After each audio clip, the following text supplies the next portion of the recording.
Hi all, welcome to my YouTube channel. വളരെ സന്തോഷമുള്ളൊരു വാർത്ത നിങ്ങളിലേക്ക് എത്തിക്കാൻ വേണ്ടിയിട്ടാണ് ഇപ്പോൾ ഈ ഒരു വീഡിയോ ചെയ്യുന്നത്.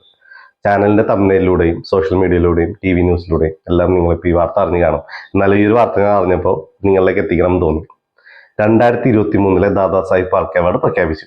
നമുക്കറിയാം, ഇന്ത്യൻ സിനിമ ഇൻഡസ്ട്രിയിൽ തന്നെ ഏറ്റവും വലിയ പുരസ്കാരമാണ് ദാദാ സാഹിബ് ഫാൽക്കെ അവാർഡ്.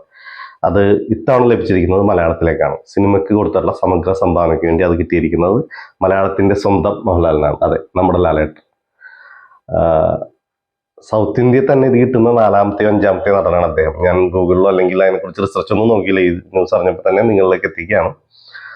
എനിക്ക് തോന്നുന്നു മലയാള ചിത്രത്തിൽ അല്ലെങ്കിൽ മലയാള സിനിമയിൽ നായക നടന്മാരിൽ ആദ്യമായിട്ട് ഈ ഒരു അവാർഡ് ലഭിക്കുന്നത് ശ്രീ മോഹൻലാലിനാണ്. ഇതിനു മുമ്പ് അടൂർ ഗോപാലകൃഷ്ണൻ സാറിന് ദാദാ സാഹിബ് ഫാൽക്കെ അവാർഡ് ലഭിച്ചിട്ടുണ്ട്.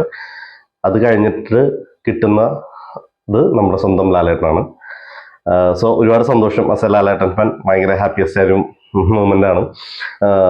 ഇപ്പൊ നമുക്കറിയാം, മലയാള സിനിമ ചരിഞ്ഞ തോളിലാണെന്നൊക്കെ നമ്മൾ പറയാറുണ്ട്. മോളിവുഡിന് മോഹൻലാൽ വുഡ് എന്നൊക്കെ വരെ പറയാറുണ്ട്.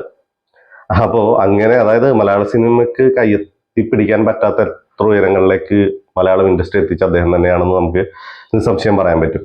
മലയാളത്തിൽ ആദ്യത്തെ 50 കോടി അദ്ദേഹത്തിന്റെ പേരിലാണ്, 100 കോടി അദ്ദേഹത്തിന്റെ പേരിലാണ്, 250 കോടി അദ്ദേഹത്തിന്റെ പേരിലാണ്.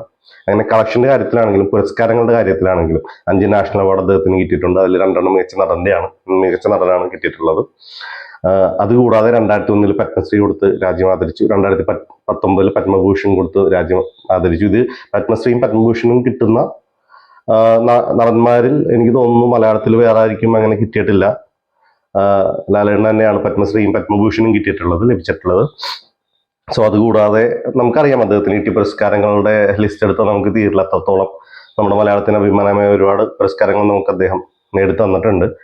എന്തായാലും ഈ ഒരു സന്തോഷം നിങ്ങളിലേക്ക് പങ്കുവെക്കുകയാണ്. ഞാനിപ്പോൾ ഈ വാർത്ത കണ്ടപ്പോൾ അതിൻ്റെ അടിയിലും കുറെ പേരുടെ കമന്റ് കണ്ടു, മറ്റേ നെഗറ്റീവ്. അതിപ്പോൾ ഉണ്ടാവുമല്ലോ, ഇപ്പൊ ആന നടന്നു പോകുമ്പോൾ പട്ടി കുരക്കുന്നു എന്ന് പറയുന്ന പോലെ അതുണ്ടാവും. എത്ര വലിയ സന്തോഷത്തിന്റെ ഇടയിലായാലും അങ്ങനെയുള്ള ചില ആൾക്കാരുണ്ടാവും, ചില ഗുരുപൊട്ടൽ കാര്യങ്ങൾ അവരുടെയൊക്കെ കണ്ടു കമന്റ്സ്. അപ്പൊ അതൊരു വിഷമം തോന്നി. കാരണം ഇത്രയും നമ്മുടെ മലയാള സിനിമയ്ക്ക് തന്നെ അഭിമാനമായിട്ടുള്ള ഒരു നേട്ടം കൈ വരുമ്പോൾ അതിന്റെ അടിയിലും അങ്ങനെ നെഗറ്റീവായിട്ട് കാണുന്ന ആൾക്കാരുണ്ടാവും. പിന്നെ നമുക്കത് പറഞ്ഞിട്ട് കാര്യമില്ല, നമുക്ക് അവരെ വിട്ടുകളയാം. എന്തായാലും ഈ ഒരു സന്തോഷം നിങ്ങളിലേക്ക് എത്തിക്കുന്നു. See U.